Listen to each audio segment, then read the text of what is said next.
하나님은 떨기나무 가운데서 모세를 만나 주셨습니다. 그 불이 붙었으나 타지 아니하는 모순, 우리의 이성과 우리의 지성으로 이해할 수 없는 그 신비 속에 하나님은 모세를 만나 주셨다라는 거예요. 그러므로 저와 여러분이 하나님을 어떻게 만나냐 하면 내 이성도 내려놓고 지성도 내려놓고 무지성하라는 말은 아니에요. 하나님이 어디서 어떻게 만나 주실지는 저도 몰라요. 어떤 사람은 질병 중에 하나님을 만나기도 합니다. 어떤 사람은 사고 가운데 하나님을 만나기도 합니다. 어떤 사람은 찬송 가운데 하나님을 만나기도 합니다. 어떤 사람은 메시지를 듣다가 하나님을 만나기도 합니다. 어떤 사람은 기도하다가 하나님을 만나기도 합니다.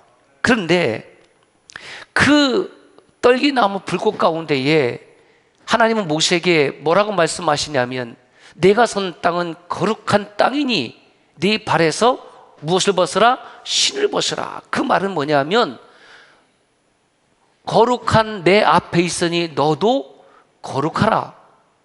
레위기 11장 45절 말씀처럼 내가 거룩하니 모세야 너도 거룩해라.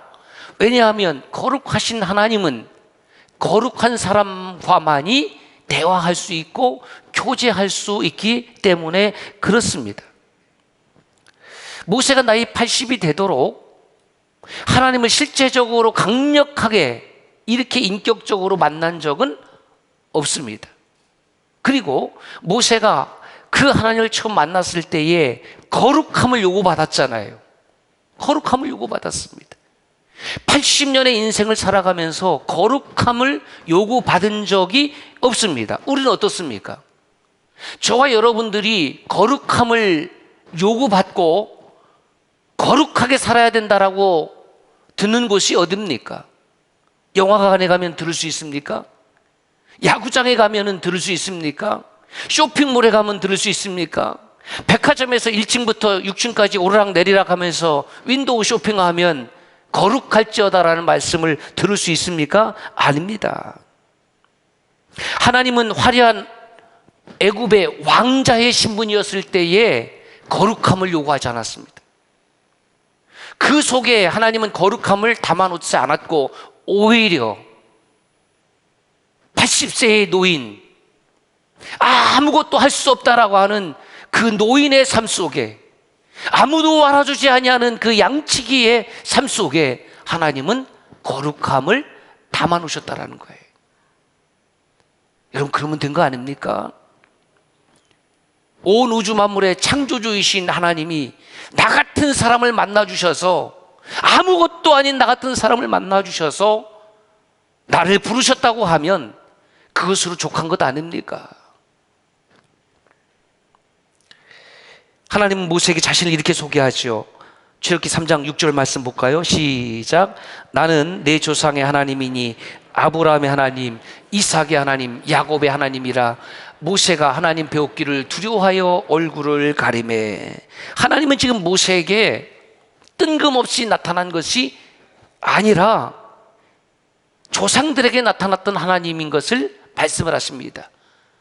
이유는 두 가지입니다. 하나는 아브라함의 하나님, 이삭의 하나님, 야곱의 하나님을 이야기할 때 반드시 따라오는 것이 뭐냐면 브릿, 커버넌트, 언약이라는 거예요. 언약.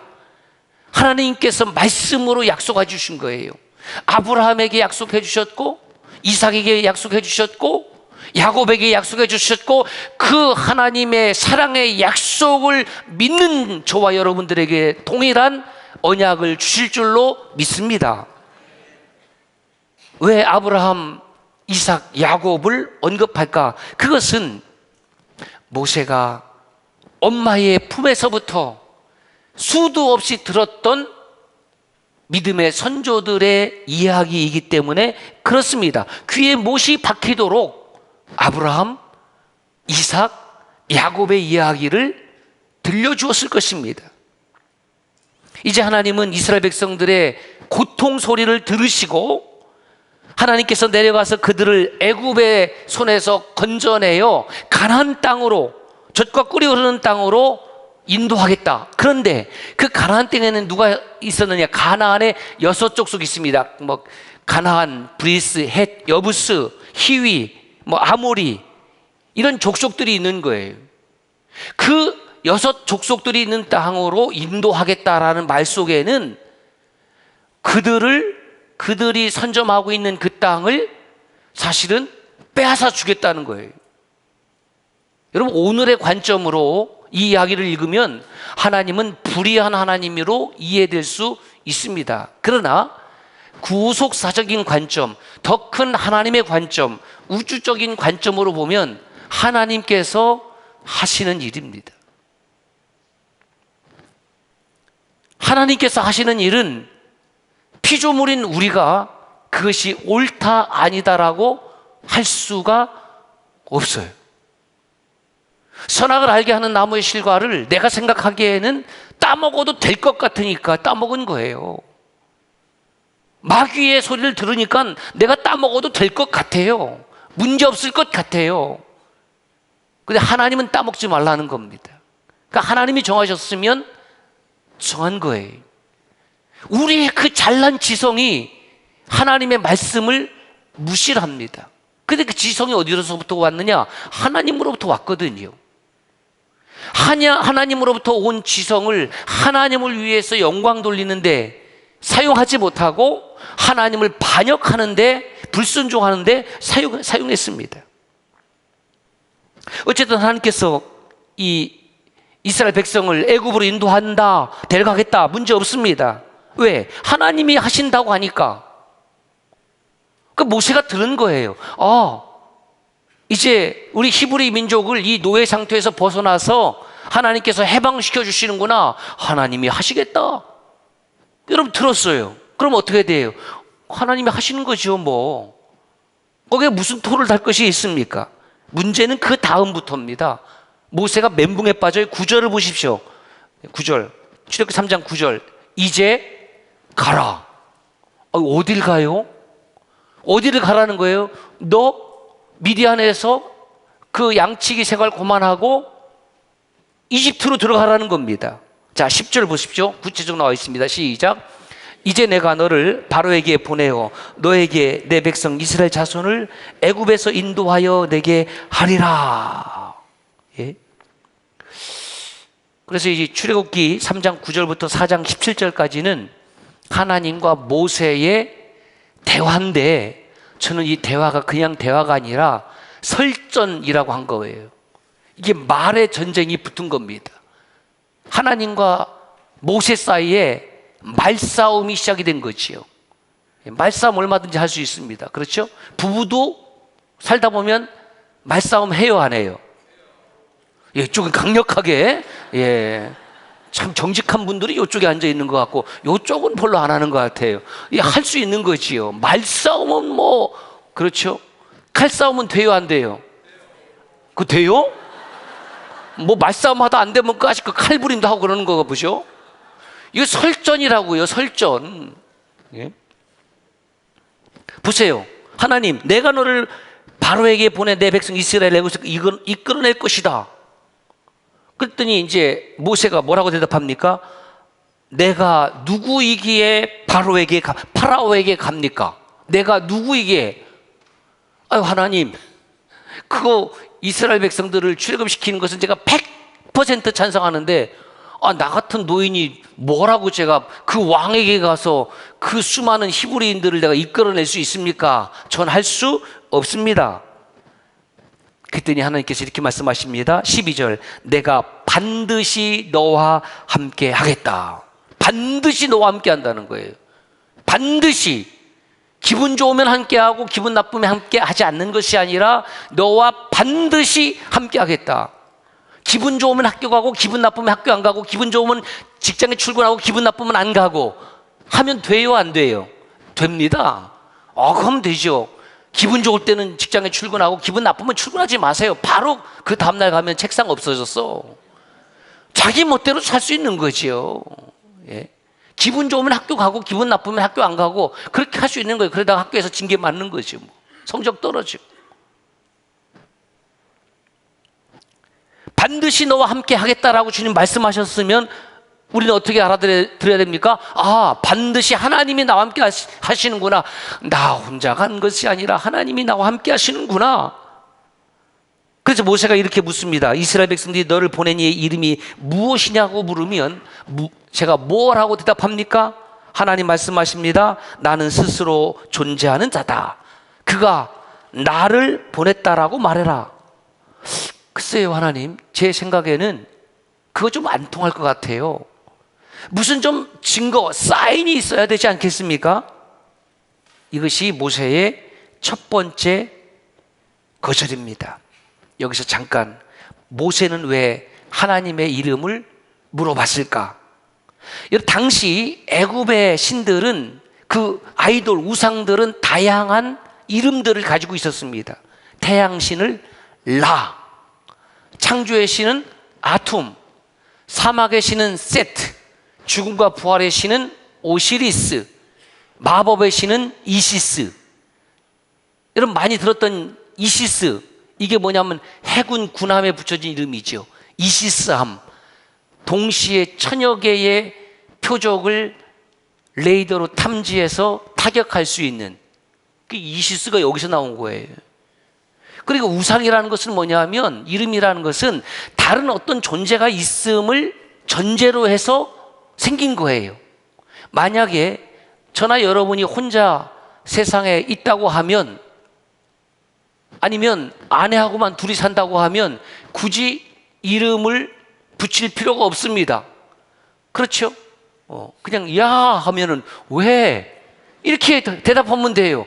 왜냐하면 대답할 사람이 그 사람밖에 없어요. 야 이놈아 그러면 아니 그러면 안 되겠다. 그 대답할 사람이 없으니까 그때가만 이름이 필요하다라는 겁니다. 그러니까 당시 애굽이나 이스라엘 백성들의 삶에서의 수준은 신이라고 했을 때에 창조주 하나님의 신을 인식하고 있지 못하다라는 뜻입니다. 또한 하나님 차원에서는 스스로 존재하신 그 하나님께서 다른 신이 없기 때문에 굳이 자신의 이름을 가질 이유가 없습니다. 그래서 이것을 히브리 원어로 보면 이렇게 되어 있어요. 예흐에 아쉐르 예흐에. 표정이 왜 그래요? 따라서 합시다. 예흐에 아쉐르 예흐에. 이 영어로 하면 I am so, I am 이런 뜻입니다. I, 나는, am, 비동사죠. 존재한다. 나는 존재한다. 그래서 나는 존재한다. 예. 예흐해, 요거는 비예요. 비동사예요. 존재한다. 아쉐르는 이건 관계 접속사입니다. 존재한다. 그리고 존재한다. 직역하면 여기서 나온 말이 나중에 하나님께서 자신의 이름을 야훼로 알려주셨습니다. 왜? 하도 우리의 수준이 안 되니까 스스로 있는 자를 가리켜서 아쉐르 예흐를 야훼로 후에 알려주신 겁니다. 자, 2차 설전이 벌어집니다. 이건 이적입니다. 출애굽기 4장 2절을 보세요. 네 손에 있는 것이 무엇이냐? 지팡이입니다. 하나님은 그 모세의 지팡이를 가지고 모세가 요구하는 이적을 보여주시죠. 던져라. 던졌더니 뱀이 됐습니다. 뱀의 꼬리를 잡으니까 지팡이가 되었습니다. 또 하나 이적을 베풀어 주십니다. 네 손을 품에 넣어라. 넣었다 빼니까 무엇이 됐다고요? 이게 이제 문둥이 한센병 손이 된 거예요. 얼마나 놀랬겠습니까? 얼마나. 그 다음에 다시 품속에 넣었다 꺼내니까 손이 원상태로 회복이 되었습니다. 자, 이 정도의 이적과 기적을 지금 우리가 지금 맛보았다고 그러면 어떨까요? 여러분, 제가 오늘 말씀을 전하다가 갑자기 손을 쑥 넣었다가 여기서 딱 꺼냈더니 여기서 이 손이 문둥병이 딱 보이는 거예요. 그럼 여러분 어떻게 할까요? 물론 뭐 어떤 사람은 참 고소하다 뭐 이런 분도 있겠지. 화 있을진저. 그럼 안 되겠죠. 착 했더니 이게 문둥병이 발하네. 와, 다시 손을 넣었다가 하는 게 살이 여전해지니, 아니 목사님이 그동안 성경은 안 읽고 무슨 어디 가서 마술을 배워왔나? 야, 참 놀랍다. 야, 우리 목사님은 엄청난 능력이 있는 목사님이야. 우리 교회 부흥하겠는데? 뭐 별의별 생각을 다 하지 않겠습니까? 이 정도의 능력을 보여주었으면 어떻게 할까요? 하나님 문제 없습니다. 하나님 저와 반드시 함께 해야 하겠다고 그랬으니까 제가 그럼 가겠습니다. 여러분 이렇게 하겠습니까? 여러분이라면 어떻게 할까요? 이 정도 됐으면은 그냥 80세의 노인이 가갖고 파라하고 한번 맞짱 뜨는 겁니까? 모세가 거절하는 거예요. 저는 이 모세의 거절에 전적으로 동의합니다. 뭐 그거 두 가지 이적 보여줬다고 내가 뭐라고 거기 가갖고 이집트의 왕하고 대결을 벌인다는 말입니까? 저는 못합니다. 모세 이렇게 대답합니다. 오 주여, 시작. 나는 본래 말을 잘하지 못하는 사람입니다. 주께서 종에게 명령하신 후에도 역시 달라질 것이 없습니다. 나는 입이 뻣뻣하고 혀가 둔한 사람입니다. 주님이 저에게 명령하셨다 할지라도 나는 달라질 것이 없습니다. 주님이 아무리 말씀해도 나는 달라질 것이 없습니다. 강단에서 목사가 아무리 소리를 높여 설교해도 나는 안 달라질 거야. 예, 안 달라져. 뭐 이런 뜻 아닙니까? 저는요, 본래 입이 뻣뻣하고 혀가 둔한 사람이에요. 제가 말씀을 읽으면서 이런 생각 들었어요. 그래, 잘났다. 예? 나는 입이 뻣뻣하고 혀가 둔한 것, 그래, 잘났다. 그러면서 또 다른 생각이 어떤 생각이 드냐면은, 여러분, 엄마의 말에 누가 말대답질을 해요?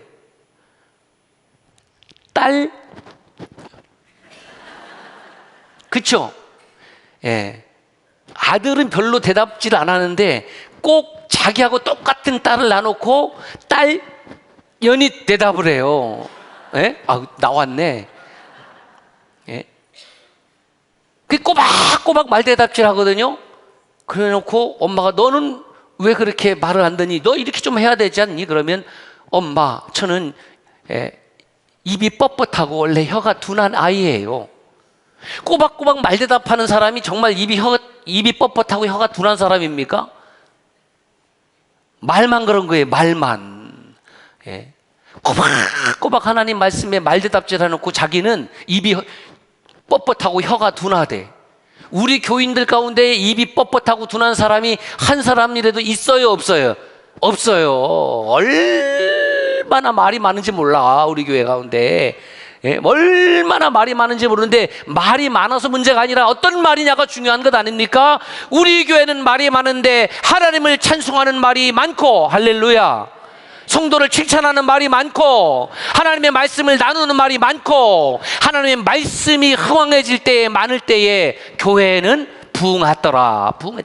하나님의 말씀을 가지고 많은 거는 문제가 없어요. 그런데 그저 깎아내리고 험담하고 비방하고 말을 그냥 재생산해내고 하면 아멘 하면 거기서 찬스는 아닌 것 같은데.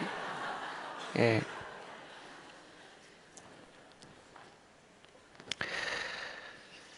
새 3차 설전이 벌어집니다. 3차. 이제는 하나님께서 설득하십니다. 출애굽기 4장 11절 12절입니다. 시작. 모세야, 누가 사람의 입을 지었으며 누가 말 못하는 자나 못 듣는 자나 눈 밝은 자나 맹인이 되게 하였느냐? 나 여호와가 아니냐? 이제 가라. 내가 네 입과 함께 있어서 할 말을 가르치리라. 야, 너 그렇게 입이 뻣뻣하고 혀가 둔하냐? 내가 네 입과 함께 있을 거야. 이렇게 설득을 합니다. 그러면 어떻게 돼요? 그 정도면 가요, 안 가요? 여러분은 솔직하게 대답하세요. 갈까요, 안 갈까요? 안 가요. 가요? 이분들은 참 저보다 마음이 좋은 분들이에요. 안 가? 저도 안 가요. 안 가? 못 가. 모세가 뭐라고 하냐면 출애굽기 4장 13절 보세요. 이렇게 대답을 합니다.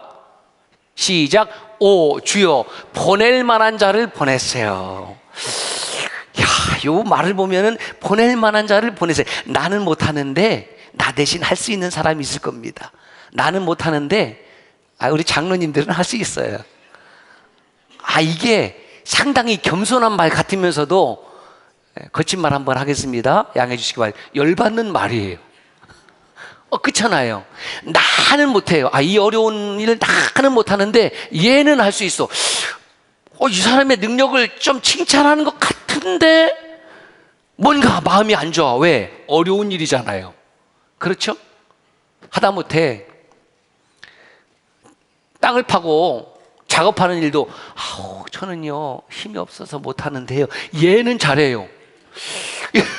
그런 느낌이라는 거죠. 무슨 말씀이신지 아세요? 그런 느낌. 나는 못하는데 보낼 만한 다른 사람이 있지 않겠습니까? 하나님이 명령하셔도, 하나님이 이적을 보여주어도, 하나님이 설득해도 아무 소용 없습니다. 모세는 이렇게 대답하는 거죠. 하나님, 제가 가는 것은 불가능합니다. 어렵겠습니다. 그러니 제발 보낼 만한 다른 사람을 한번 찾아보시기 바랍니다. 아주 멋진 신사의 대답 같아요. 이 세 번째 거절하자 하나님은 모세를 향해서 어떻게 했다고요? 화를 바르셨다. 네 형 아론이 있지 않느냐? 그가 너보다 말 잘하는 것 알고 있다. 네 형 아론과 함께하면 네 마음에 기쁨이 생길 것이다. 내가 아론의 입과 함께 있을 것이다. 그리고 너는 이 지팡이를 손에 잡고 가서 내가 보여준 이적을 행하라. 하나님과 모세의 대화는 성경에 최초로 기록된 하나님과 모세의 아주 긴 이야기면서도 설전이에요. 창조주 하나님과 피조물인 모세는 마치 대등한 관계인 것처럼 그 설전을 이어가고 있습니다. 우리 하나님은 그런 하나님이라는 거예요. 참고 또 참아주시면서 우리에게 명령도 하시고, 우리에게 설득도 하시고, 우리에게 때를 따라 은혜와 기적을 보여주셔서 하나님의 사인을 알아듣게 함에도 불구하고 우리는 못한다라고 거절할 때가 얼마나 많은지, 바로 이 시대가 그런 시대가 되었습니다. 각 교회마다 못한다고 하는 그리스도인들로 가득 차 있습니다. 찬양대도 못합니다. 교사도 못합니다.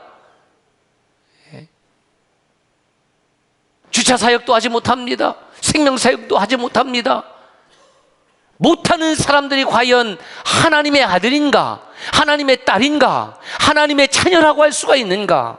하나님이 나와 함께 하시겠다고 하는데, 하나님은 우리를 일방적으로 시키시는 하나님만이 아니라 나와 함께 하시는 하나님이라고 하는데, 그러면 하나님, 저는 할 수 없지만 하나님 저하고 함께 하신다고 하면 제가 해보겠습니다.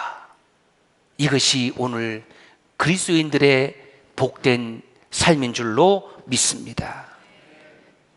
여기서 하나님에 대한 몇 가지 사실을 제가 추려봤습니다. 첫째, 시작. 우리와 대화하신 하나님. 둘째, 셋째, 넷째, 다섯째, 여섯째, 일곱째. 여러분, 우리는 예배당에 나와서 하나님의 은혜를 사모합니다. 저는 틀리지 않다고 생각을 합니다. 때를 따라 돕는 은혜가 필요합니다. 그런데 그 은혜라는 것은 하나님께 순종하는 자에게 주시는 복이에요. 아무것도 할 수 없다고 이야기하면서 하나님의 은혜를 사모하는 것이야말로 이율배반적인 모습 아니겠느냐. 나는 이것도 못하고 저것도 못하고 그저 하나님은 나에게 은혜만 베풀어 주시는 하나님이 아니라는 사실입니다. 하나님은 모세를 사용하기를 원하셨고, 모세에게 설득도 하시고 명령도 하시고 이적도 보여주셨지만, 그 하나님 말씀에 순종하지 않았을 때는 하나님이 화도 바라셨습니다. 여러분, 하나님의 화라는 것이 얼마나 무서운 일인가. 그러니까 대부분 이 말씀 속에서 이 하나님의 화를 스킵하고 지나가는 거예요. 왜? 안 좋아하니까, 성도들이 듣기 싫어하니까. 틀렸어요. 성경 그대로 하나님은 모세에게 화를 발하셨습니다. 왜? 그렇게 설득했음에도 불구하고, 그렇게 하나님께서 이적을 보여줬음에도 불구하고, 그렇게 은혜를 베풀었음에도 불구하고, 그렇게 깨닫게 했음에도 불구하고, 그는 여전히 나 중심적으로 나는 못한다라고 고집하고 있기 때문에 그렇습니다. 그러므로 하나님은 복을 주시기를 원하지만 그것을 거부하는 사람에게는 오히려 화가 될 수 있음도 여러분 꼭 기억하시기를 바랍니다. 그렇다면 이 광야 행진 가운데에 지금 저와 여러분들은 하나님과 어떤 대화를 이어가고 계십니까? 기도하겠습니다.